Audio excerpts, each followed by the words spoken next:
De vuelta en nuestro espacio El Poder de la Información, por la creación de una cultura anticorrupción en la República Dominicana, hemos invitado a estos tres eminentes profesionales que con sus competencias a nivel de preparación, así como con su vida, han sido ejemplo de lo que es la ética, la moral en el ejercicio de su función. Alex Gavín, escuchábamos hace un momentito al licenciado Andrés Durán. Y escúcheme que se me olvidan los títulos a veces, mencionar los títulos de ustedes, por la confianza. Escuchando a Andrés hace un momentito, tenemos una ley en la República Dominicana donde todo está previsto. Una Cámara de Cuentas, que es la responsable de hacer las auditorías contables para la detección de una manera técnica de las violaciones a las leyes, ¿verdad? Base es eso. Tenemos un DPCA que en principio se llamó DEPRECO, de prevención y persecución de la corrupción. Leyes y normas, pero sobre todo estos mecanismos de que el Estado mismo provee como herramienta al sistema de justicia para actuar. ¿Qué nos pasa?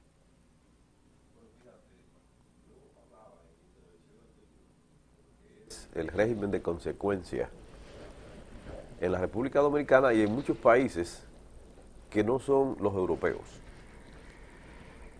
Porque en Europa hemos visto los ejemplos de muchas personalidades, incluso ahora mismo el expresidente de Francia, Nicolas Sarkozy, está siendo perseguido y va a ser sometido a la justicia por un manejo raro que hizo de fondos públicos. Lo mismo que el presidente Toledo del Perú, que no se sabe dónde está y se está hasta pagando dinero para buscar a una persona que dirigió un estado.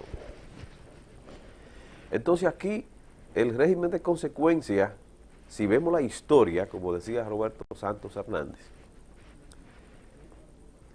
podríamos señalar desde un punto de vista político que fue el caso, el juicio del siglo de Salvador Jorge Blanco.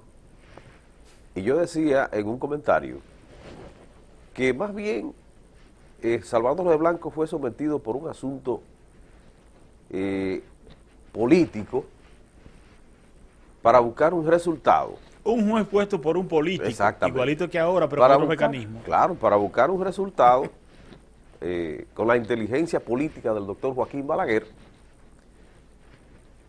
y para dañar a una persona que había sido presidente de la República, inhabilitar. Y Balaguer es el que nombra directamente al juez que va a conocer el juicio, el juez Severino. Así mismo era severo, pues no dejaba ni siquiera hablar. Balaguer era tan cínico cuando yo era vez por el nombre fue que lo eligió. Claro que sí. Entonces, desde el punto de vista político y mirando nuestra historia, en el área de la corrupción, solamente podemos señalar ese caso desde ese punto de vista. Ahora, desde el punto de vista legal, desde el punto de vista de la norma jurídica y de las violaciones, estamos viendo el caso del ex síndico, el ex alcalde de aquí de San Francisco de Macorís, Félix Rodríguez, que ahora fue enviado a juicio de fondo por la Suprema Corte de Justicia y que trajo como consecuencia muchas protestas aquí en San Francisco de Macorís. ¿Llegará el caso de Félix Rodríguez a tomarse una decisión que ventile lo que es la corrupción en la República Dominicana? Esa es la cuestionante. Entonces, el régimen de consecuencia, con una justicia con tantas debilidades, aunque la ley te diga, la ley 241, ¿qué te dice? Por ejemplo, violaste el semáforo en rojo, tienes una multa. ¿Cuál es la consecuencia? La multa, ¿verdad? Pagaste la multa. Te fuiste en vía contraria, te agarró el AME, te pone una multa, la consecuencia es la multa. Y tú pagas con la multa en la violación a la ley, que es un asunto normal en cualquier estado. Pero con relación a la corrupción, me hice rico en el puesto que estaba y las consecuencias. Entonces, ese entramado legal de que habla el distinguido Andrés, un profesional acabado de esta sociedad, ¿dónde está? La Cámara de Cuentas. Alguien decía, la Cámara de Cuentos. Yo mismo se me confunde, Aleto. Yo soy analfabeto, tú. Entonces, Se me confunde. tenemos la Cámara de Cuentas que hace una auditoría y descubre un entramado, una cadena de violaciones a la ley contable, a la Constitución de la República, a las leyes penales, y la persona sigue normal. Ayer decíamos en un comentario, por ejemplo, un coronel de la policía. ¿Cuánto gana un coronel de la policía? Entonces tú vas a ver cómo vive. 37.900 y algo, no llega a 38. Entonces ve a ver cómo vive el coronel de la policía. Lo mínimo que te anda en un vehículo que yo no sé cómo. En uno. Sí. Muy Por lo menos en conservador. uno. Por lo menos en uno. Entonces tú dices, ¿cómo se justifica esto? Ayer yo veía en un espacio que hizo Nuria Piera, ¿cómo es el encadenado corrupto de tú entrar a la victoria?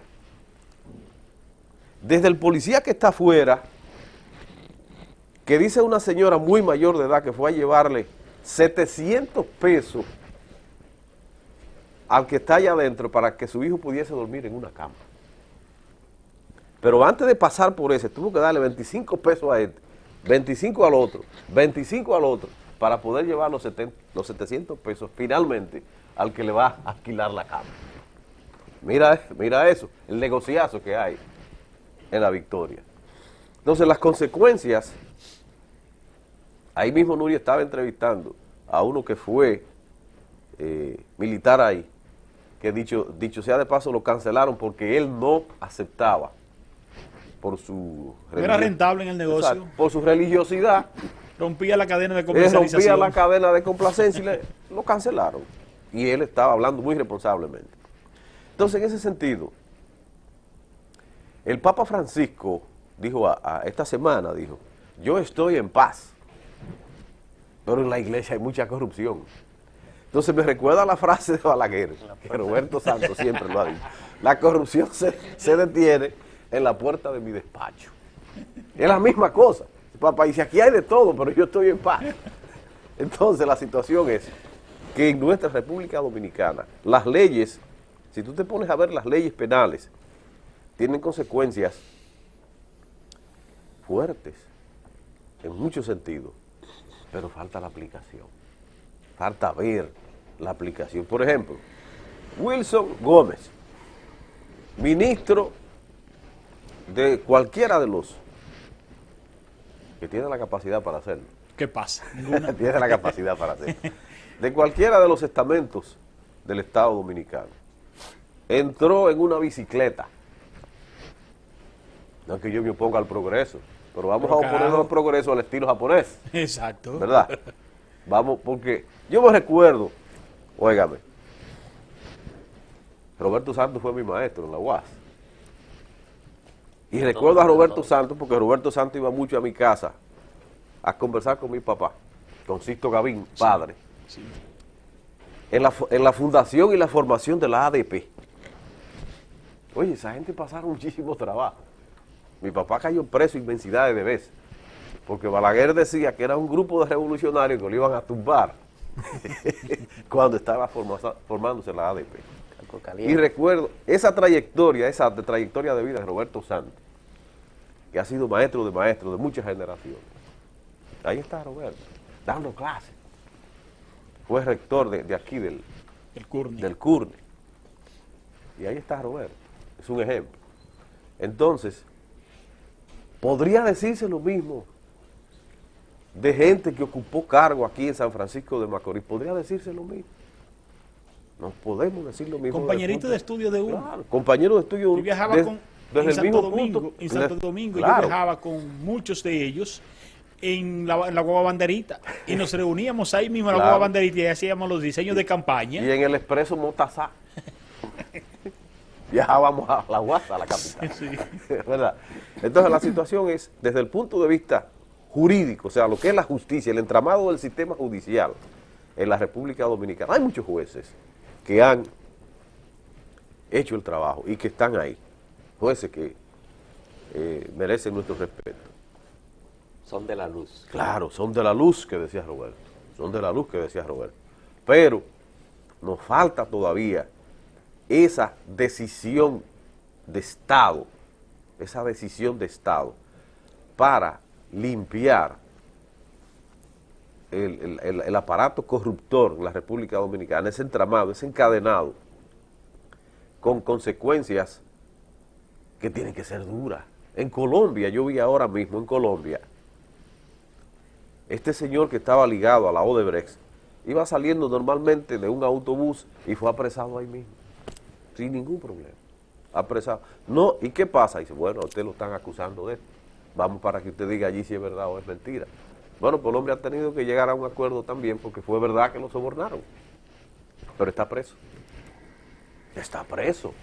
Entonces, nosotros necesitamos, como dice el señor que estaba cantando ahí, deben ir a la cárcel y pagar con consecuencias esas personas que le ponen la mano a lo que no es suyo, teniendo ejemplos como Juan Pablo Duarte, como el profesor Juan Bosch, como Caamaño, como Gregorio Luperón, que han sido dominicanos, que han gobernado este país.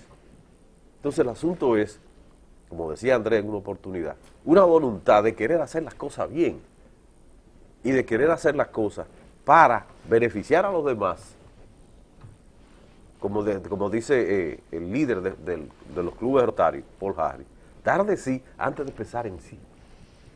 O sea, voy a hacer esto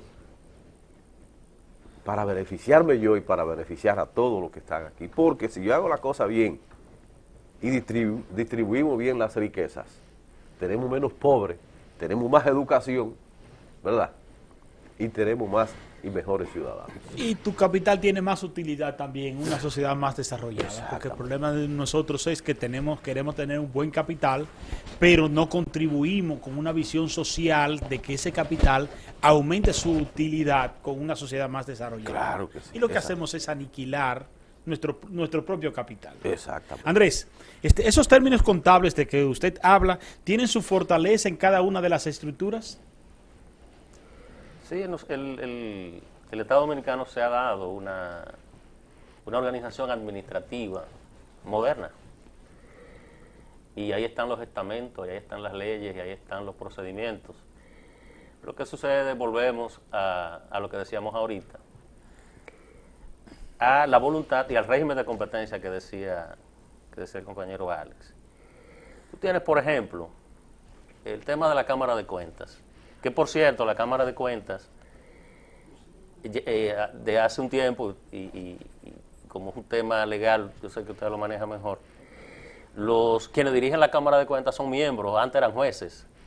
La Cámara de Cuentas, en medio de toda esta situación, que no ha llenado las expectativas, quizás no ha hecho el trabajo, pero yo la situación la veo más difícil en términos de la propia justicia que en términos de la Cámara de Cuentas. En el sentido de que en muchos casos, la Cámara de Cuentas inclusive publica las auditorías, usted accede, al internet usted accede y puede ver muchísimas auditorías publicadas por la Cámara de Cuentas, que el aparato judicial no hace nada con ese resultado. El caso de aquí es un ejemplo. Bueno, ya está en juicio de fondo, pero hay otros casos en los que la Cámara de Cuentas publica los resultados de esa auditoría y la justicia no continúa con el proceso. La Cámara emite su informe, aquí hubo esta falla, se violaron estas leyes, la ley de compra, se violó la Constitución, porque la Cámara de Cuentas no actúa como, me podrán corregir, pero no actúa como tribunal. O sea, ya no son jueces, son miembros. Es un ánimo perito. Ajá, entonces ellos rinden un informe y ya queda en manos de la justicia qué va a suceder con ese caso. Pudiéramos cuestionar quizá que trabaja de manera sesgada, que hay situaciones que no las aborda, pero las situaciones que ha abordado ha producido unos informes y están ahí disponibles para el que quiera, o no para el que quiera, para la justicia, para que la justicia actúe y no lo hace. Entonces hay que ver qué hay detrás de esa situación. Pero también está lo que es lo que es la negación de justicia también, que también es un hecho punible, ¿verdad? Claro. Vámonos a una pequeña pausa.